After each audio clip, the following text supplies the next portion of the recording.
বাবা সাহেব আম্বেদকর এডুকেশন ইউনিভার্সিটির আন্ডারে যে বিএড কলেজগুলি আছে, ফরম্যাট অনুযায়ী আজকে আপনাদের বিএড কোর্স নিয়ে আলোচনা করছি।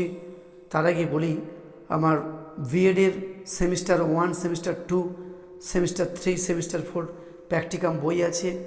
সেই প্র্যাকটিকাম বইগুলি আপনারা অবশ্যই কলেজটির থেকে পেয়ে যাবেন। তার সঙ্গে বলি, আপনারা অনেকেই ভিডিওর পিডিএফ নিতে চান, তাদের ক্ষেত্রে বলি, এই ভিডিওটির পিডিএফ ফাইল ডেসক্রিপশান বক্সে দেওয়া রয়েছে।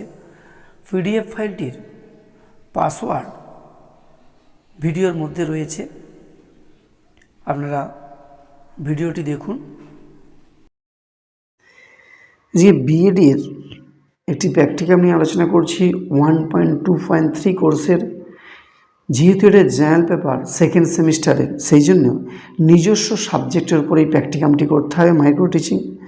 আজকে এটি স্কিল নিয়ে আলোচনা করছি। প্রশ্নকরণের দক্ষতা, কোশ্চেনিং বিষয় রাষ্ট্রবিজ্ঞান, পাহাড় একক হচ্ছে নাগরিকতা, শ্রেণী হচ্ছে একাদশ, সময় হচ্ছে 8 মিনিট, ছাত্র সংখ্যা হচ্ছে 10 জন, শিক্ষক বা শিক্ষিকা যেটা হচ্ছে ট্রেনি টিচার। প্রশ্নকরণের দক্ষতা একটি 3টে রোতে ভাগ করা হয়েছে। উপাদান থাকছে ভাষার স্পষ্টতা ও নির্ভুলতা। এখানে যে টপিকটা নিয়ে আলোচনা করছে তার অবশ্যই যে প্রশ্নগুলো করা হবে উদাহরণ সহজে ব্যাখ্যাতে অবশ্যই ভাষার স্পষ্টতা এবং নির্ভুলতা থাকবে। তারপরে হচ্ছে শিক্ষণের নির্দিষ্ট উদ্দেশ্যের সঙ্গে সংযোগ স্থাপন। যে টপিকটা নিয়ে আলোচনা করছে সেটা কিন্তু অবশ্যই উদ্দেশ্য থাকবে এবং সেই উদ্দেশ্য অনুযায়ী কিন্তু তার প্রশ্নগুলো থাকবে। তারপরে পুনর্লোকপাত ও পুনর্নির্দেশ। না, প্রশ্নের কাঙ্ক্ষিত উত্তর যদি শিক্ষার্থীরা না দিতে পারে, তখন শিক্ষক মশাই ছাত্রদের প্রশ্ন করার সময় তাদের অপরদিকে পুনর্লোকপাত বলতে সেটাকে কিন্তু আরও সহজ করে দিতে হবে, যাতে তারা প্রশ্নটা বলতে পারে বা অন্য কাউকে জিজ্ঞাসা করে বলতে হবে।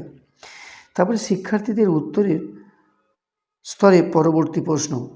শিক্ষক মশাই বা শিক্ষিকা মশাই যে প্রশ্নটি করবেন শিক্ষার্থীদের, সেই প্রশ্নের পরিপ্রেক্ষিতে যে উত্তর দেবে শিক্ষার্থীরা, সেই উত্তরের পরিপ্রেক্ষিতে আবার কিন্তু প্রশ্ন করতে হবে।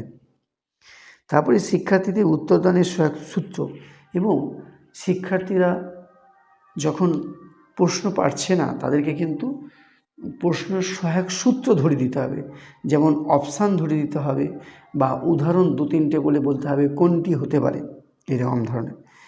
তারপরে প্রশ্নকরণ দক্ষতাতে প্রথম পর্যবেক্ষকের মতামত এবং দ্বিতীয় পর্যবেক্ষকের মতামত দিতে হবে, এবং প্রথম পর্যবেক্ষক সিগনেচার করবে এবং দ্বিতীয় পর্যবেক্ষক সিগনেচার করবে। আজকে এখানেই সমাপ্ত করলাম মাইক্রো টিচিং।